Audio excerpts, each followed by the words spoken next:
Okay. Sir ఇప్పుడు ఇకపోతే మనం ఇప్పుడు తీసుకున్నట్టయితే మల్కాజ్గిరి నియోజకవర్గం తీసుకుందాం సార్. ఎంపీలో లక్ష్మారెడ్డి గారు బీఆర్ఎస్ నుంచి, కాంగ్రెస్ నుంచి సునీత మహేందర్ రెడ్డి, బీజేపీ నుంచి ఈటల రాజేందర్. ఇక్కడ లక్ష్మారెడ్డి గారు ఈ రాజకీయ మైదానంలో కొత్తగా రావడం జరిగిందండి. సునీత మహేందర్ రెడ్డి 2 సార్లు జడ్పీ చైర్మన్ అనేది రంగారెడ్డి కాబట్టి ఆమెకు అది ఉన్నది.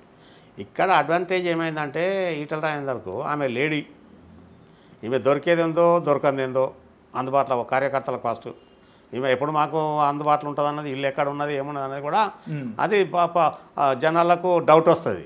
అందుకోసము కాంగ్రెస్కు అంత ఈజీ కాదు. కాంగ్రెస్ పెద్ద తప్పు చేసి రాడ లేడీ పెట్టడం అన్నది. లేడీ పెట్టవచ్చు కానీ అది అంత ఈజీ కాదు అక్కడ.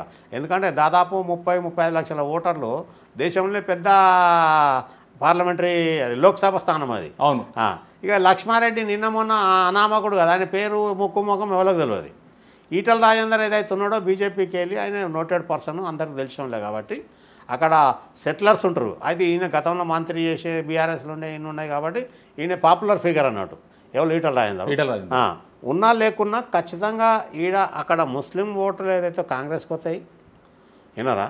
ఇక ఈ మన సునీత లక్ష్మారెడ్డికి అనుకున్నంత ఓట్లు రావు. వాళ్ళు ఎన్ని డబ్బులు పెట్టినా ఏది పెట్టినా కానీ రావు.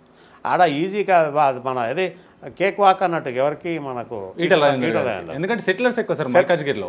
సెటిలర్స్ చాలామంది సెటిలర్స్ ఆల్ స్టేట్స్ ఉన్నారు. అది ఎన్ని అన్నీ ఉండని అంజనేయులు గారు యూత్ ప్రపంచం ఎక్కువ ఉంటుంది. 35 లక్షల ఓట్లల్లో దాదాపు 15 లక్షల యువకులు ఉంటారు. అవును. ఆయన 10 లక్షల ఓట్లు పడ్డా చాలు వినరా. మిగతా వాళ్ళంతా కొట్టుకుపోతారు 10-12 లక్షలు పడితే. అందుకోసం ఇక్కడ ఈటల రాజేందర్కి వస్తుంది ఆయనకి. ఎందుకంటే అక్కడ మెడికల్ కాలేజ్ ఉంది కదా, ఆర్వీఎం మెడికల్ కాలేజ్ ఉన్నది.